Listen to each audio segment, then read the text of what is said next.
ಆ ಓಡ್ತಾ ಇರಬೇಕಾದ್ರೆ ದಾರಿಯಲ್ಲಿ ಒಂದು ಮೋರಿ ಇರುತ್ತೆ. ಇವಳು ಅದನ್ನು ದಾಟಬೇಕಾದ್ರೆ ಆ ಶೂ ಆ ಮೋರಿ ಒಳಗೆ ಒಂದು ಶೂ ಬಿದ್ದೋಗ್ಬಿಡುತ್ತೆ. ಅದು ತೇಳ್ಕೊಂಡು ಹೋಗ್ತಾ ಇರುತ್ತೆ. ಇವಳು ಅದನ್ನು ಫಾಲೋ ಅಪ್ ಮಾಡ್ತಾ ಹೋಗ್ತಾ ಇರ್ತಾಳೆ. ಮತ್ತು ಒಂದು ಕಡೆ ಬಗ್ಗೆ ಅದನ್ನು ತೊಗೊಬೇಕು ಅಂದರೆ ಮುಂದೆ ಹೋಗ್ತಾ ಇರುತ್ತೆ. ಹೀಗೆ ಹೋಗ್ತಾ ಇರುತ್ತೆ.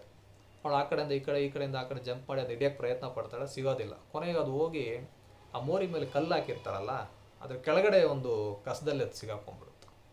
ಇವಳು ಅದು ಬಗ್ಗೆ ನೋಡ್ತಾಳೆ, ಶೂ ಇರುತ್ತೆ, ಬಟ್ ಅದನ್ನ ಇವಳು ಪುಟ್ಟ ಹುಡುಗಿ ಹೇಗೆ ತೆಗಿಯೋದು? ಹಂಗೆ ಅಳ್ಕೊಂಡು ಕೂತಿರ್ತಾಳೆ. ಅಲ್ಲಿ ಅಂಗಡಿ ಇರುತ್ತೆ. ಆ ಅಂಗಡಿಯ ಒಬ್ಬ ಮುದುಕ ಬಂದು ಕೇಳ್ತಾನೆ, ಏನಾಯಿತು ಪುಟ್ಟ ನಿನಗೆ? ಈ ಥರ ನನ್ನ ಶೂ ಅಲ್ಲಿ ಸಿಗಾಕೊಂಡ್ಬಿಟ್ಟಿದೆ ಅಂತ ಅಳ್ಕೊಂಡೆ ಹೇಳ್ತಾಳೆ. ಸರಿ, ನೀವು ಯೋಚನೆ ಮಾಡಬೇಡ, ನಾವು ತಕ್ಕೊಡ್ತೀನಿ ಅದನ್ನು ಅಂದ್ಬಿಟ್ಟು ಒಂದು ದೊಡ್ಡ ಒಂದು ಮರದ ಪೀಸ್ನ ತೊಗೊಂಬಂದು ಅದನ್ನ ಅವರು ಪುಷ್ ಮಾಡ್ತಾರೆ. ಆ ಪುಷ್ ಮಾಡಿದಾಗ ಅದು ಆ ಕಡೆಯಿಂದ ಮುಂದೆ ಹೋಗ್ತಾ ಇರುತ್ತೆ. ಅಲ್ಲೊಬ್ಬ ಇರ್ತಾರೆ, ಅವ್ರು ಹೇಳ್ತಾರೆ, ಹಿಡ್ಕೋ ಆ ಶೂನ ಅಂತ. ಆ ಶೂನ ಹಿಡ್ಕೊಳ್ತಾರೆ. ಕೊಂಡು ಅದನ್ನು ತೊಗೊಂಡು ಹಾಕೊಂಬರ್ತಾಳೆ. ನೆಂದೋಗಿರೋ ಶೂನ ಹಾಕೊಂಬಂದು ಅಲ್ಲಿ ಅಲಿ ವೆಯ್ಟ್ ಮಾಡ್ತಾ ಇರ್ತಾನೆ. ಅವ್ನು ಬೈತಾನೆ, ಏನಕ್ಕೆ ಇಷ್ಟು ಲೇಟು, ನಾನು ಸ್ಕೂಲ್ಗೆ ಹೋಗೋದು ಬೇಡವಾ ಅಂತ. ಅವಳು ಕೋಪದಲ್ಲಿ ಅದನ್ನ ಬಿಸಾಕ್ಬಿಟ್ಟು ಹೇಳ್ತಾಳೆ, ನೀನು ಕಳೆದಾಕ್ಬಿಟ್ಟು ನನಗೆ ಬೈತಾ ಇದೆಯಾ, ನಾನು ಅಪ್ಪನ ಹತ್ರ ಹೇಳ್ತೀನಿ ಅಂತ ಹೇಳ್ತಾಳೆ. ಅವನು ಕೋಪವಾಗಿ ಹೇಳ್ತಾನೆ, ಹೇಳಂಗಿದ್ರೆ ಹೇಳು, ಏನು ಬ್ಲ್ಯಾಕ್ ಮೇಲ್ ಮಾಡ್ತಾ ಇದೆಯಾ ನೀನು ಅಂತ. ಹೇಳ್ಕೋ, ಇಬ್ಬರು ಒದೆ ಬೀಳುತ್ತೆ. ಅಪ್ಪ ಹೇಳಿದ್ರೆ ಅವನಿಗೆ ಕಾಸಿಗೆ ಎಲ್ಲೋ ಹೋಗ್ತಾನೆ, ಕಾಸಿಗೆ ಅವ್ನು ಮತ್ತೆ ಯಾರ ಹತ್ರ ಸಾಲ ಮಾಡಬೇಕು ಅಂತ ಕೋಪದಲ್ಲಿ ಹೇಳ್ತಾನೆ. ಝಾರಾ ಅದನ್ನು ಕೇಳಿಸ್ಕೊಂಡು ಸೈಲೆಂಟಾಗಿ ನಿಂತ್ಕೊಂಡ್ಬಿಡ್ತಾರೆ. ಅಂದರೆ ಈ ಶೂ ಚೇಸಿಂಗ್ ಸೀನ್ ಇದೆಯಲ್ಲ, ನಾವು ಎಷ್ಟೋ ಚೇಸಿಂಗ್ನ ನೋಡಿರ್ತೀವಿ ದೊಡ್ಡ ದೊಡ್ಡ ಫಿಲಮ್ಗಳಲ್ಲಿ, ಆ್ಯಕ್ಷನ್ ಚೇಸ್. ಬಟ್ ಒಂದು ಸಿಂಪಲ್ ಬ್ಯೂಟಿಫುಲ್ ಸೀನ್ ಅದು. ಆ ಶೂ ಹೋಗೋದು, ಇವಳು ಅದನ್ನು ಫಾಲೋ ಮಾಡ್ಕೊಂಡು ಹೋಗೋದು, ಅದು ಸಿಗದೆ ಇರ್ಬೇಕಾದ್ರೆ ಅಳೋದು, ಮತ್ತು ಅಲಿ ಬೈಯೋದು ಕೋಪದಲ್ಲಿ.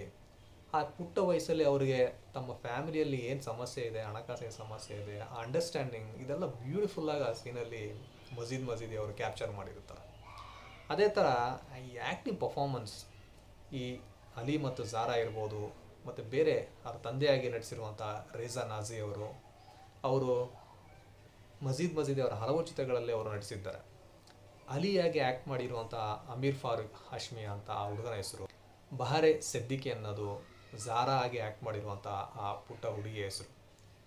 ಇವರ ಪರ್ಫಾರ್ಮೆನ್ಸ್ ಇದೆಯಲ್ಲ, ಇಟ್ಸ್ ಪ್ಯೂರ್ ಇನ್ನೋಸೆನ್ಸ್. ತುಂಬ ನ್ಯಾಚುರಲ್ ಆಗಿ ಅದನ್ನು ಅವರು ಪ್ರೆಸೆಂಟ್ ಮಾಡಿರೋ ವಿಧ ಇರ್ಬೋದು. ತುಂಬ ನಮ್ಮ ಮನಸ್ಸಿಗೆ ನಾಟುವಂತಹ ಒಂದು ಸಿಂಪಲ್ ಎಟ್ ಬ್ಯೂಟಿಫುಲ್ ಆ್ಯಕ್ಟಿಂಗ್ ಪರ್ಫಾರ್ಮೆನ್ಸ್ ಅವರಿಬ್ಬರದು. ಮತ್ತು ಈ ಥರ ಕಾಸ್ಟ್ ಕೂಡ. ಇದರ ಮ್ಯೂಸಿಕ್, ಅಂದರೆ ಬ್ಯಾಕ್ಗ್ರೌಂಡ್ ಸ್ಕೋರ್ ಬಂದುಬಿಟ್ಟು ತುಂಬ ಫ್ರೀಕ್ವೆಂಟಾಗಿ ಬರೋದಿಲ್ಲ. ಎಲ್ಲಿ ಬೇಕೋ ಅಲ್ಲಿ ಮಾತ್ರ ಒಂದು light background score without disturbing the screen play ಆ ಥರ ಬರುತ್ತೆ. ಮತ್ತು ಎಡಿಟಿಂಗ್ ಬಂದುಬಿಟ್ಟು ಹಸನ್ ದೋಸ್ತನ್ ಅವ್ರು ಮಾಡಿದ್ದಾರೆ. ಒಂದು ಅದ್ಭುತವಾದ ಎಡಿಟಿಂಗ್. ಎಸ್ಪೆಷಲಿ ಆ ಕ್ಲೈಮ್ಯಾಕ್ಸಲ್ಲಿ, ರನ್ನಿಂಗ್ ರೇಸಲ್ಲಿ ಅಲ್ಲಿ ಓಡ್ತಾ ಇರಬೇಕಾದ್ರೆ ಈ ಝಾರಾಳ ವಾಯ್ಸ್ ಓವರ್ ಮತ್ತು ಅವಳು ಹೇಗೆ ಓಡ್ ಬಂದು ಅವನಿಗೆ ಆ ಶೂನೆಲ್ಲ ಕೊಡ್ತಾ ಇಲ್ಲೋ ಅದೆಲ್ಲ